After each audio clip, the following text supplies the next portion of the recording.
Hello, Gen Genies. It's me, Julie. And Rich. Before we get started today, we want to let you in on some exciting news. We have launched our new Patreon page for the podcast. Woohoo! We are super excited about this new chapter for CutOff Jeans. So, Patreon is a website where listeners like you can pledge a small monthly amount. We're talking only $5 or $10, guys, to support the podcast and help defray the costs of bringing you the show each week. To be clear, CutOff Jeans will continue to be absolutely free.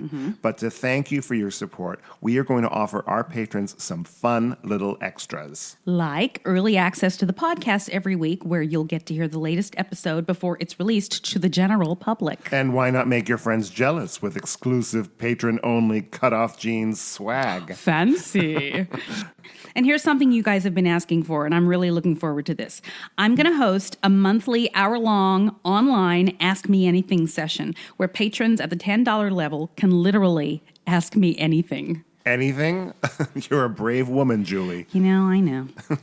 I'm also going to give access to my blog, Are You My Father?, where I tell the story of my search, actually it's my life story basically, for my biological father in even more detail than I did on the podcast. Wow, your blog was the original inspiration for CutOff Jeans, wasn't it? It was. Wow.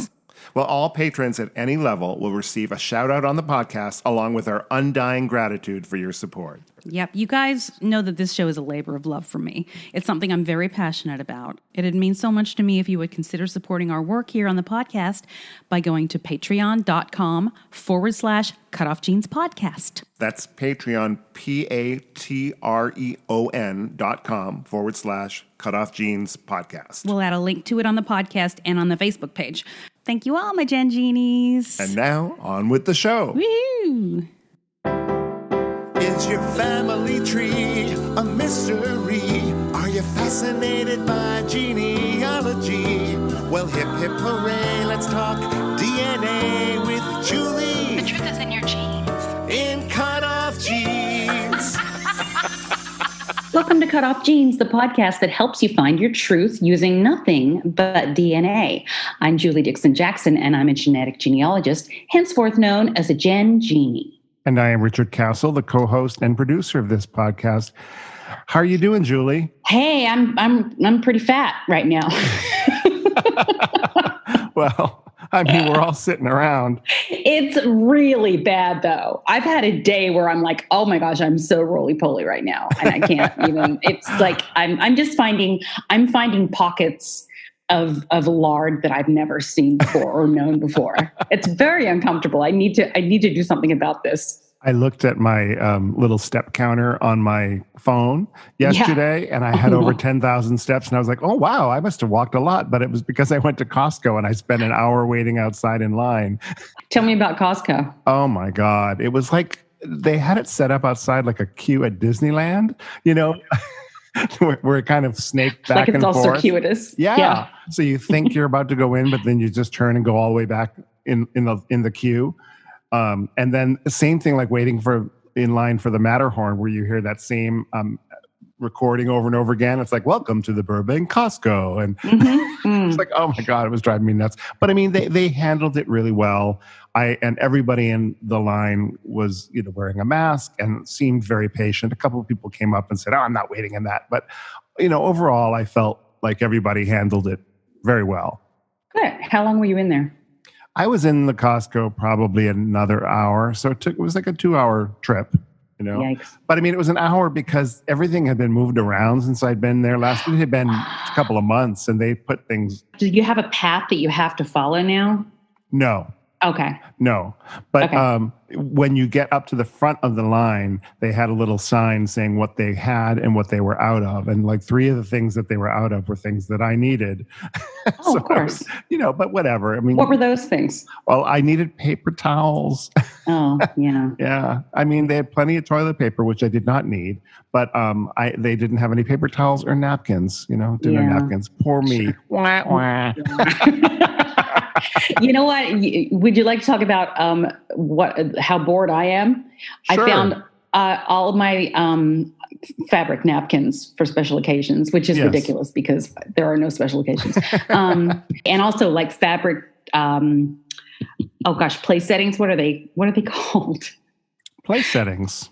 No, the the mat that you put your plate on. Placemat. Placemat. The mat that you put your goes plate into on. place. Oh, Lord, I've lost my mind.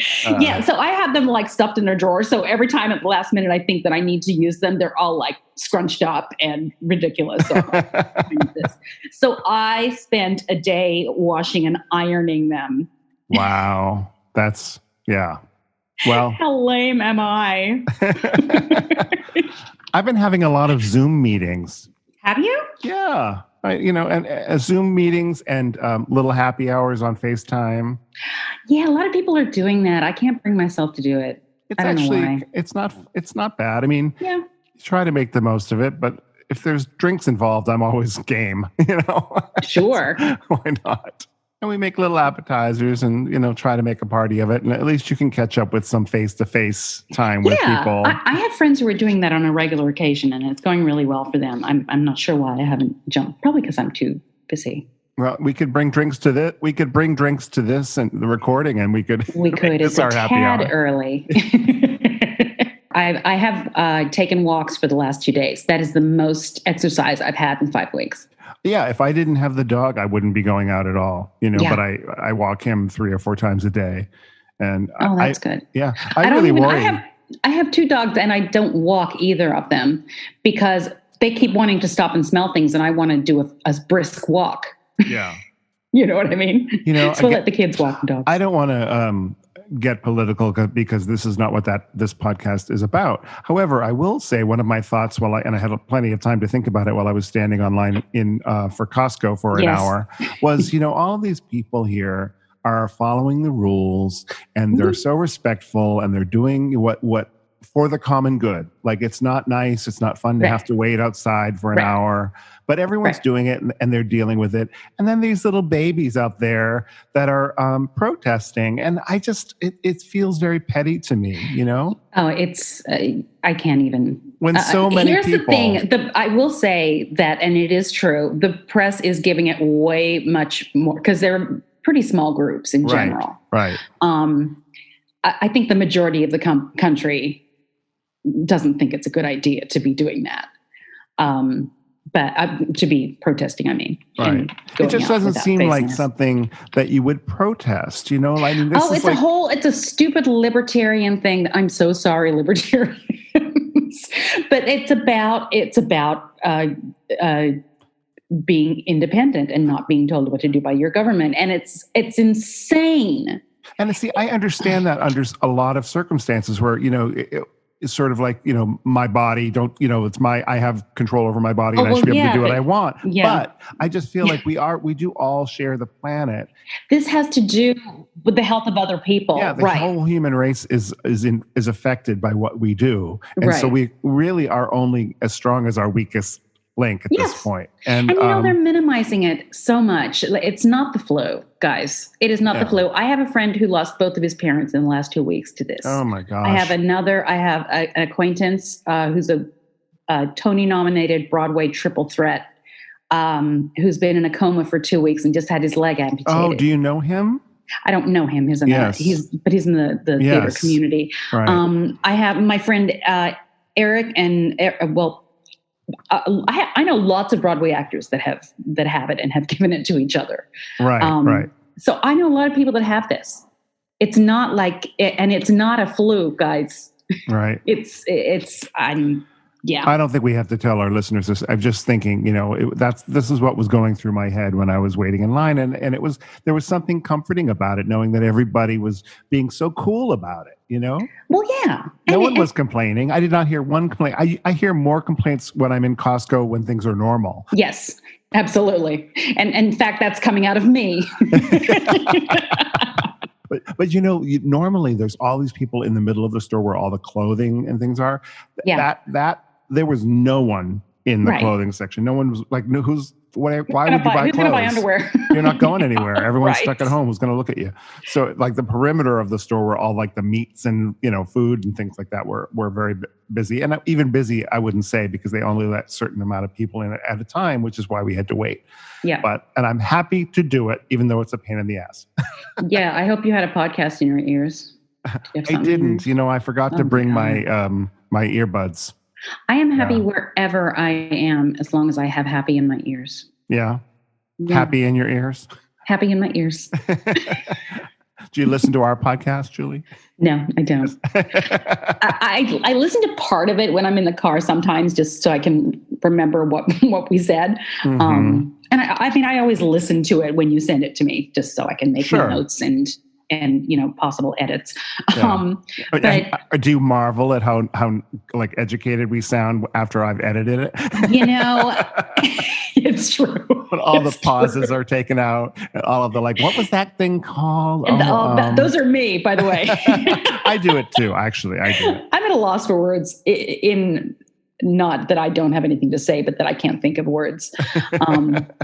It happens to all of us. It happens to all of us. No, I spend most of the time listening to my favorite podcast, Never Not Funny, which is the podcast that inspired this podcast. Oh, wow. By the That's way, nice. guys, it's a comedy podcast, but the energy of it is the way I wanted to do it, Mhm. how I wanted this to be. And I think you did it. So what's going on in DNA? Anything? okay. Or has that world stopped too? No, not for me. Yeah. Good Lord. Okay, I've had this case for a couple of months now, maybe more. And initially it looked very straightforward. There was a first cousin match and some second cousin matches, and he already knew who his mother was and her name and her family names. So it looked like it was going to be a no-brainer. So I started building this tree based off of this one match and their tree. And it was clear that my client's father was probably the son of one of these group of 5 or 6 siblings. And I already had a match to one of the siblings. Okay. So in messaging her, I asked, because there was very little information online for them. Who were you messaging? The woman who was the match, who was the first cousin match. Okay, gotcha. Whose father actually was the first cousin match, or the first cousin once removed. And she was very nice about giving me information, asking her father, what happened to these. And so she gave me as much information as she could. She gave it to me as if it were factual. And but it wasn't? Well, it didn't make sense. And Okay. but I had to leave a placeholder in that because it wouldn't make sense that she basically told me that these 3 brothers never married or had children. And it's one of these 3 brothers. So Somebody had children. Maybe she didn't know. So she was of no help in that respect. She was lovely, though. So as I'm working on this, and I've gone back and forth a few times, it's a very, very common Italian name in New York. And I had built this whole branch out, and we were getting ready to, at the prompting of my client, to contact this one person who we thought was probably his father, based on location. And so I went back and double checked again, and I realized that I had built this tree without confirming that line at all. And so I went back and tried to confirm that these people are actually related, and I couldn't do it. So there was no reason to actually call this guy. Okay. It was all thinking that, we just couldn't connect it to the family before it. So I had to throw him out and start again and wait for actual facts. So in the meantime, they asked me if I'd spoken to this one match on 23andMe that was like a second cousin. And I hadn't, because when I looked at her matches in common, one of them in her list of names was the same name that was the client's Scandinavian mother, a very unusual name as well. And so I was like, then I just assumed that they were all that line. And so I didn't go back to them. So they're like, well, we talked to her, and, they were having a conversation. So I went back and looked and realized that, yes, this person did match both lines. And that is just something that happens. Okay. Where'd you go from there? Well, now I can actually look at this line, and she was quite a close match. So I was like, this should be a no-brainer. This is the woman that you spoke with that gave you the information about brothers? No, this is the other match on 23andMe that matches the different line. Okay. So in order to triangulate a match, you have to have parent, you have to have matches to both grandparents. I see. I knew one side was the Italian side and the other side was an Irish side. And I realized that this was the Irish line. Mm. So I noticed that they had been messaging back and forth, but hadn't come to a conclusion. So I messaged her and told her the situation. While I was waiting to hear back from her, I started researching her and her family. And I discovered that her mother, her like 85-year-old mother, had the same surname or was born with the same surname as that Italian name on the other side. The plot thickens. Which doesn't really make sense if you, in a straightforward way, you're like, how can that possibly be? And there were other names in her list of names that I knew it must be because I saw it in some of the other matches. Okay. And that was an Irish name. Okay. So so then I decided to call her back again because she wasn't responding to me. And this time she answered and told me she wasn't interested in sharing any information and please don't call back. Really? Even though she'd been very friendly with the client. But you spoke with her earlier, right? No, I'd not spoken with her. You never spoke with her? I had reached out to her. I had read the message back and forth between her and my client. Gotcha. So that was, and she hung up. And I have to tell you, I never completely get used to being hung up on. You must never have been a telemarketer. Exactly. Oh my God, I would never do that. I actually try to be polite to them, to the telemarketers mostly. And then when they just start reading their script, that's when I just say, okay, right, I tried without to be even nice. listening to you. Yeah, exactly. Yeah. Then you're like, click. But I digress. Yes. So she was like, no, I'm not giving you any information, which was very strange. I also realized that I had earlier researched another match on that same Irish line on Ancestry and had reached out to him, and he turned out to be that woman's half-brother. So they have the same mother that has that same name, but different fathers. And they both match as about a second cousin. Okay. And he also wouldn't tell me anything about his mother's side of the family earlier. You know, it was like, no, he told me his father's side of the family, but not his mother. Yeah, very strange. He's hiding something. Well, they all seemed to be hiding something. So I messaged him back and said, hey, what about your mom's line? And he just wrote back, nope, no more info. Wow. Yeah. Ouch. Yes. Okay. So I was stuck without the mother's parents' names. I was stuck and I couldn't find a birth record for her anywhere, even though I knew her exact date of birth, but I couldn't find a birth record for that name. So I started to realize that, okay, she probably had that name, but then that was probably her mother's married name, but her mother's father was probably not her father.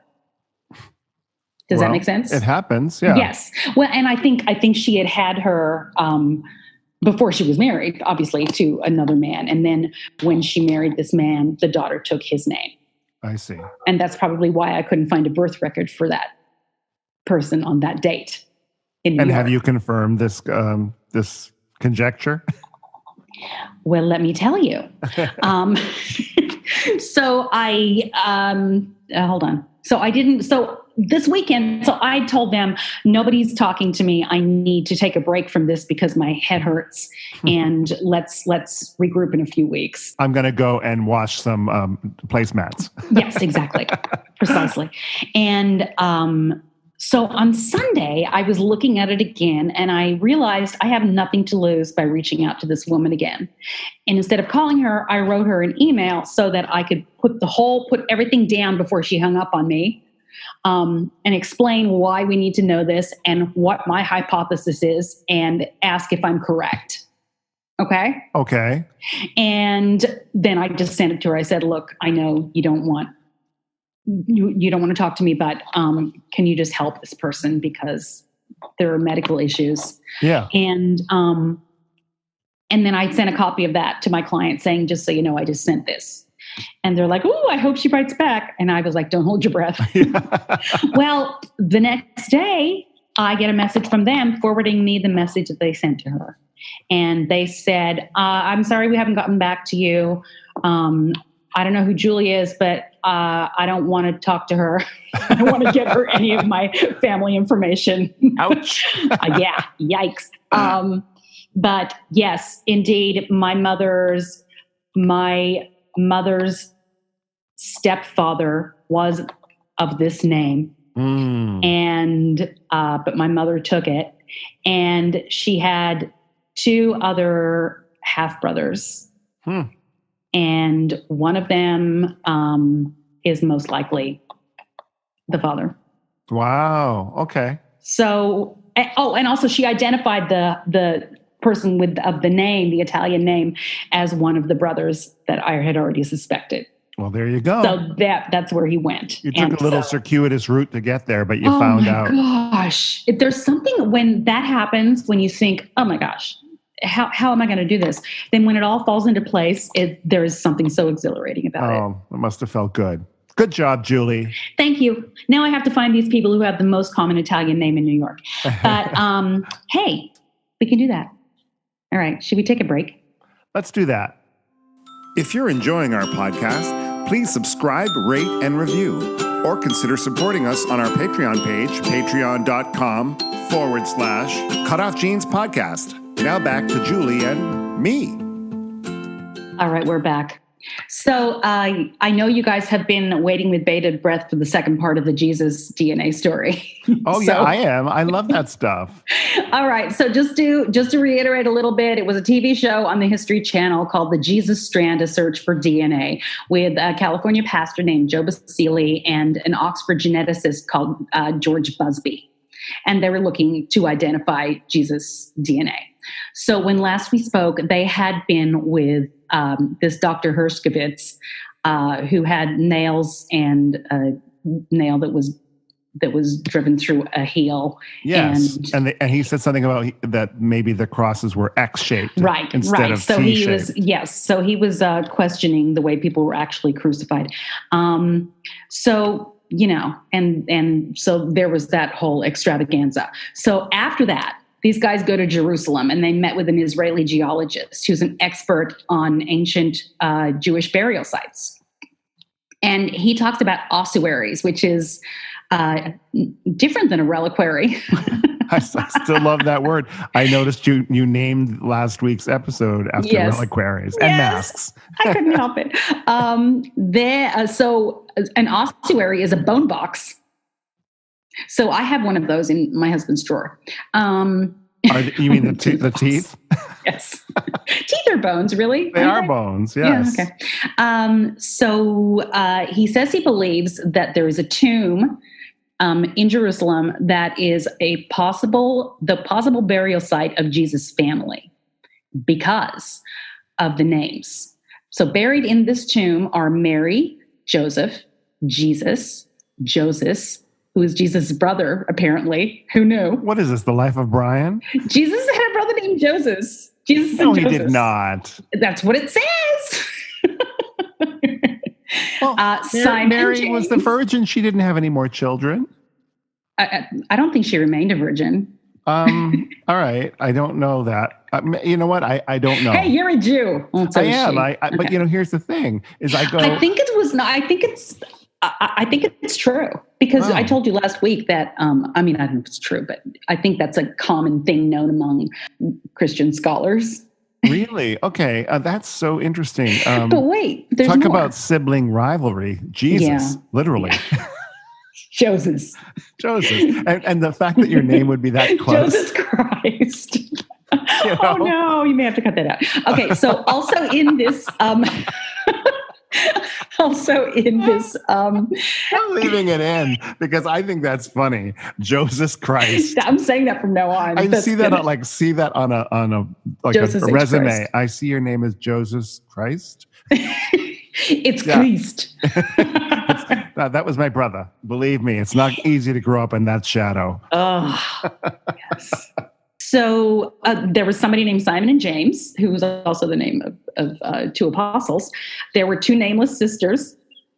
Why? Because they were women and they didn't get names. Yes, exactly. And then supposedly there is Mary Magdalene. Something actually says Mary Magdalena. And there was a son named Judas. Oh, come on. Really? I'm just saying what the experts said. So all in the same family tomb. In the rest, all in the same family tomb. All right. I mean, it's a coinky dink, but those are all. Anyway, let's get there. All right. So he pulls out the box that has all these bone fragments. And at this point, Pastor Joe says, I clearly don't believe that those are the bones of Jesus, so we'll just leave it at that. Jesus didn't leave any bones because he died on the cross and was resurrected. He also says that those names are the most common names from that time. Right. And that Jesus had a son named Judas is just crazy. That's what the pastor says. Okay. He doesn't buy it. Yeah. They agree to disagree. I mean, well, regardless, I don't know how I feel about all of those people being buried in the same family tomb. I mean, first of all, they all weren't family. Mary Magdalene wasn't family.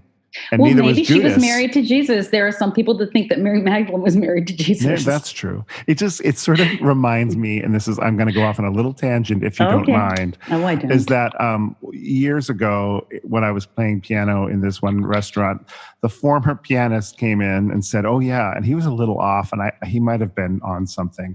And he said, "Oh, I remember one night years ago." O.J. Simpson was in here, and he was in here with his wife Nicole at the time, and oh God, what was the attorney's name? Marsha Clark was also in here at the same night, and what was the poor kid's name? The boy that was killed. Ron Goldman. Yes. He was there, and for God's sake, he was on something. And this was in like another city, and I'm just listening to him, going, "Wait a minute! All of these people were in the same room at the same time, years before the murder." Yeah, he'd been smoking something.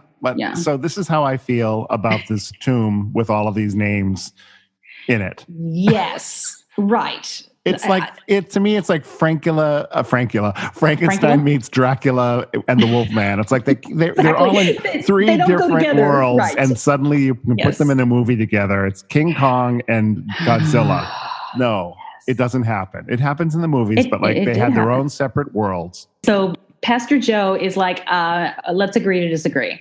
In the meantime, Pastor Joe is also having doubts about the Shroud of Turin. Because the Bible says that there was another cloth in the tomb that had been on Jesus' head, and it wasn't with the Shroud of Turin. So he goes to Oviedo, Spain, and there's a historian who has a piece of cloth called the Sudarium, and it is believed to be the missing second cloth from the tomb. Why, do you say?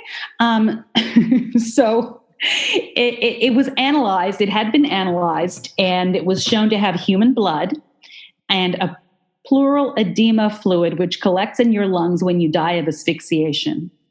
Oh, how lovely! Yeah, it shows that the person whose head is wrapped, it was wrapped around, died in an upright position with arms outstretched, and it's the same pattern and blood type as the shroud. It's AB, I guess, which is the most common blood type in the Middle East. So apparently the forensic conclusion is that the two cloths were used on the same person. So if the shroud is Jesus, then this must be supposedly. Wow. I don't. Yeah. I don't know how people kept track of what shroud, what somebody was wearing, it just seems to me so at the time of someone's death. Well, because of the Bible, they're taking the Bible as like, well, right here in this recounting of it, it says he has a rag on his head. Right. So I don't know. So meanwhile, in Italy, the results of the DNA testing on the Shroud of Turin is mitochondrial. The analysis reveals that the sequencing of the mitochondria is from the Druze religion. Druze, not Jews. I just lost interest. I know. DRUZE, a very rare type of DNA only found in this religion, is what they found in the shroud. Or the mitochondrial was, anyway, the mitochondria. All right. So this ancient isolated religion had been around since before Christ and Moses and is now closed to conversion or disaffiliation. What do you mean closed to it? You can't convert or disaffiliate from it. Can you only be born into it? Is that it? Yes. Huh? And you can only marry within it. So you can't disaffiliate with it. Oh, well. Mm-hmm. I guess there are no libertarians in the Druze population. Guess not. I'm a libertarian Druze. I made an offer you couldn't refuse.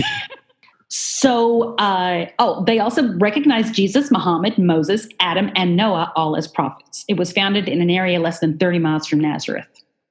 Adam as well, as a prophet. Yes, was Adam considered a prophet? I don't know. I know. I know. Well, prophet and loss. He lost a rib.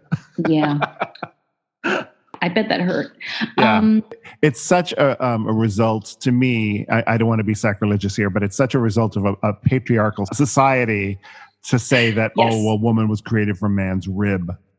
Yeah. Exactly. A man. So, don't get me started.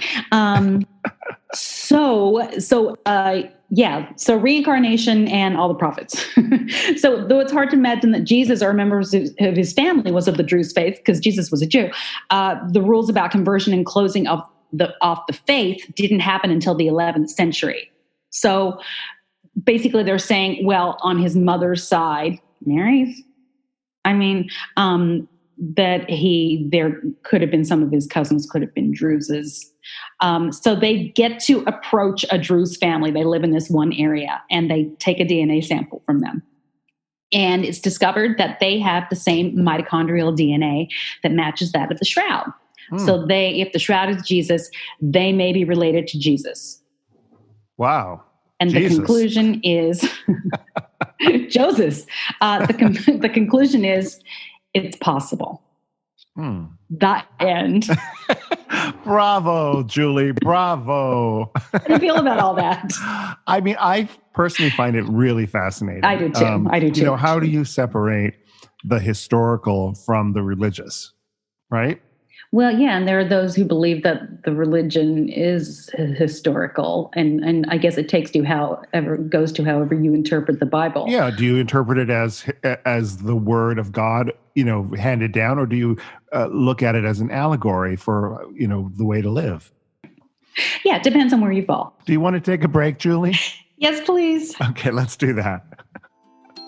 Thank you for listening to Cut Off Genes with Julie Dixon Jackson and Richard Castle. You can support us by going to patreon.com/Cut Off Genes podcast. Now, back to the program. Okay, we're back, and it's time for part 2 of Bonnie Wade Mucia. She's my friend. I keep mispronouncing her name. I don't know. You seem to have a mental block on that. Just say my friend Bonnie. My friend Bonnie. So this is part 2 of her story, that took her 4 years to solve her best friend's mystery or her friend's mystery. And we're going to hear the rest of it.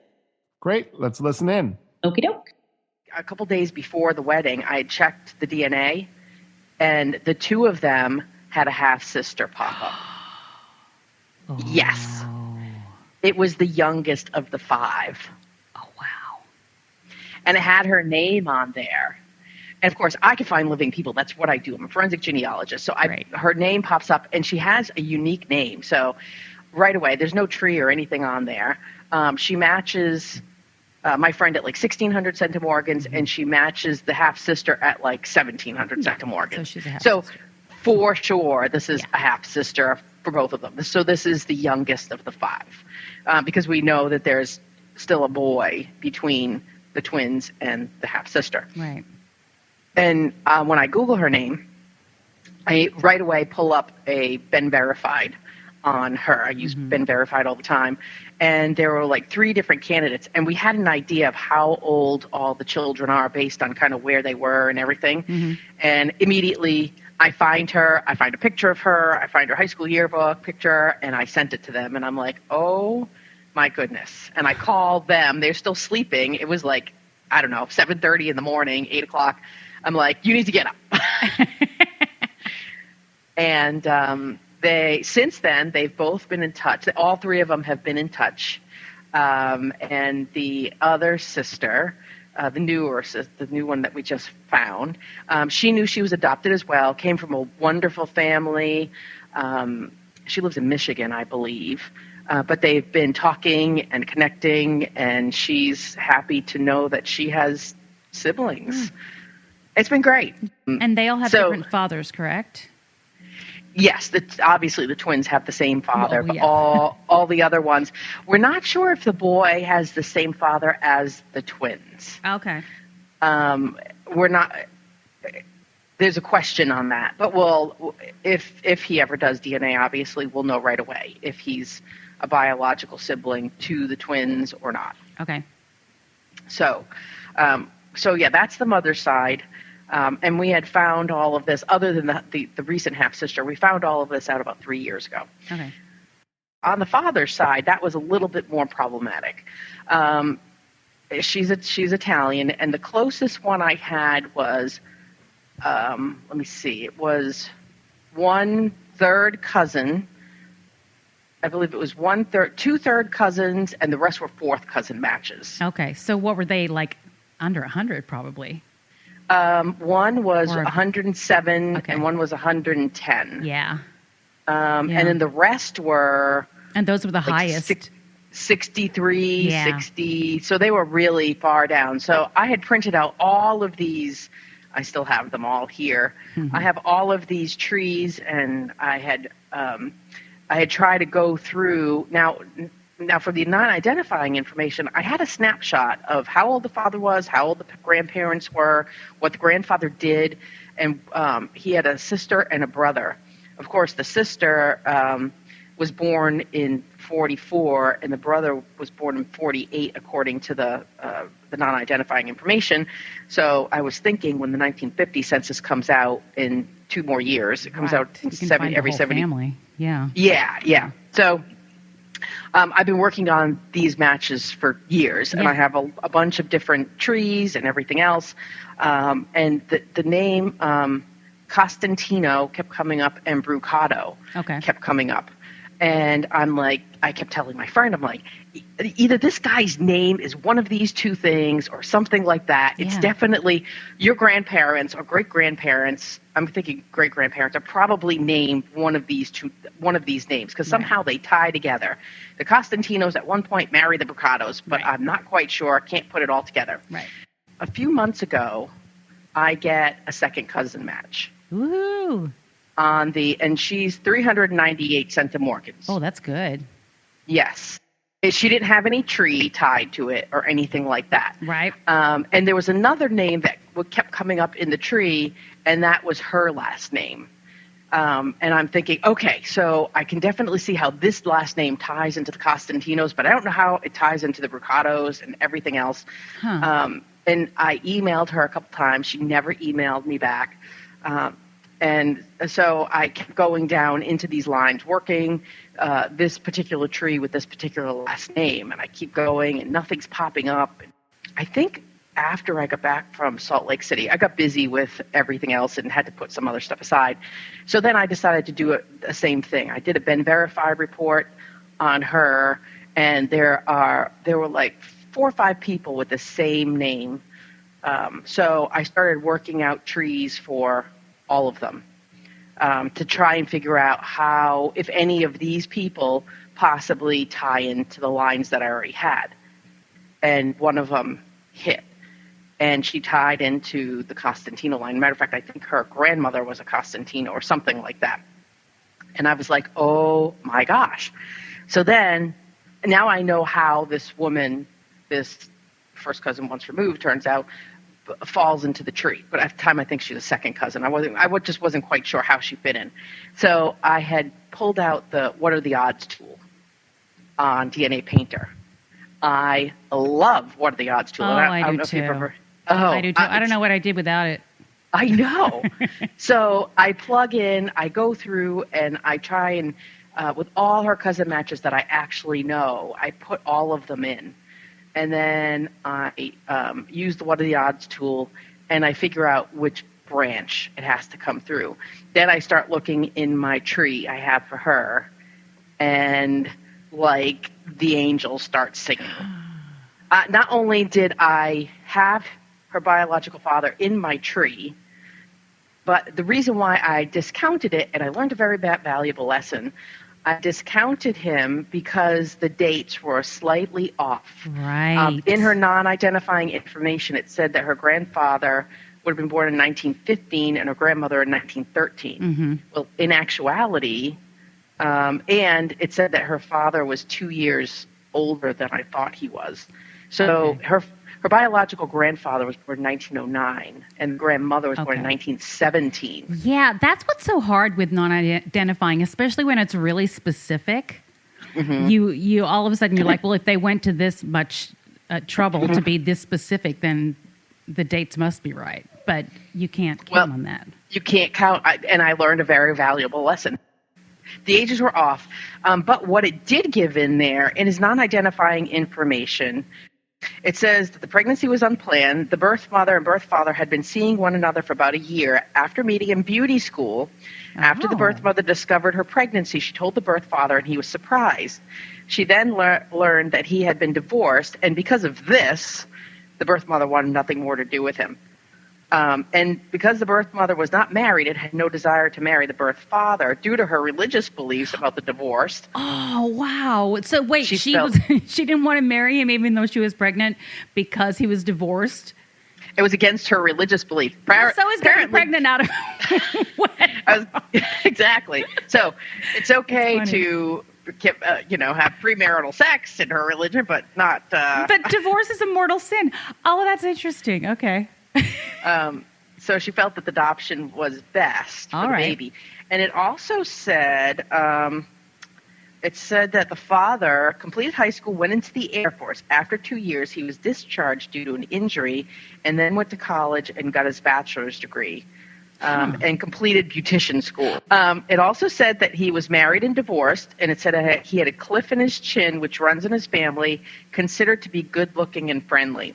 So I had an idea of this man, kind of where he worked and everything, and I started using newspapers.com, and I put in his name, and up pops an ad for a salon that he works at, and it said, Mr. Angelo, his first name was Angelo, Mr. Angelo, and blah, blah, blah, blah, blah, and said, make an appointment, and I think somewhere in there was something else. Oh, I found his obituary, and it said that he was in the Air Force. Mm-hmm. And I'm like, oh, my gosh, this is him. Yeah. This is him. Yeah, too many coincidences. Too many coincidences. Yeah. He died in 2008.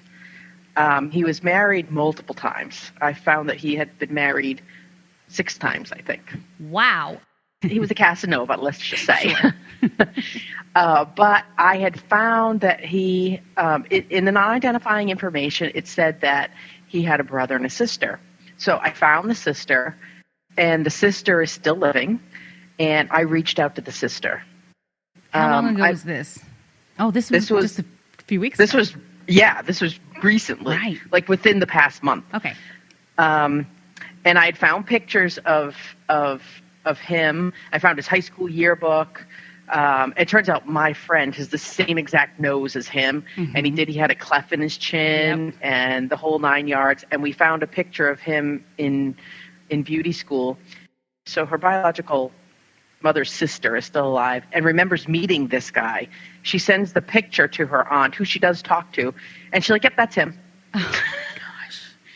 So I get a hold of his sister. Mm-hmm.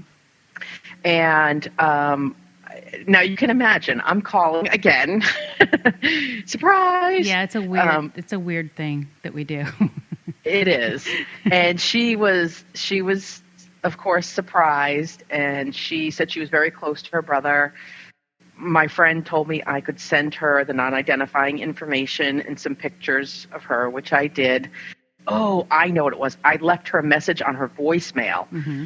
And she said, at first I thought I discounted it. I thought it was a scam, but the Yeah. more I listened to it, because I put some information in there that only she would know, Right. and only I would know from the non-identifying information. I said, I think he went to the Air Force and he had a back injury, and then I named the salon that he worked at. Oh, I named the good, beauty yeah. school he went to, and sure enough. And she said, I let my son listen to it, and he said he was the one that said, Mom, you have to call this lady back, because if this is true, then you have a niece. So she did. Her and I talked for about an hour, and she said she's still trying to wrap her head around it. And since then, she sent some pictures, and they're both my friend and the sister, her biological paternal aunt. Mm-hmm. They haven't spoken yet. They're both letting it kind of sink in, but the mystery is solved. Now she Wow. knows. And I did tell the aunt that the reason why we started all this was because of the health information. Right. And turns out her biological father died of cancer as well. There you go. So But- from start to finish, how long did this take? 4 years. Wow. See? Yeah, because it's not that easy. And sometimes, even if you have Yes. DNA, sometimes it's not just like an automatic thing. It's not like, oh, wow, I have all these cousin matches, and Right. you can find it right away. Right. Well, assuming that's the hardest thing for me because, some cases I can solve in hours. Right. But other ones, and it all depends. You just don't know what you have. Yeah, And never know you what have to you're work working with. it to know what you have.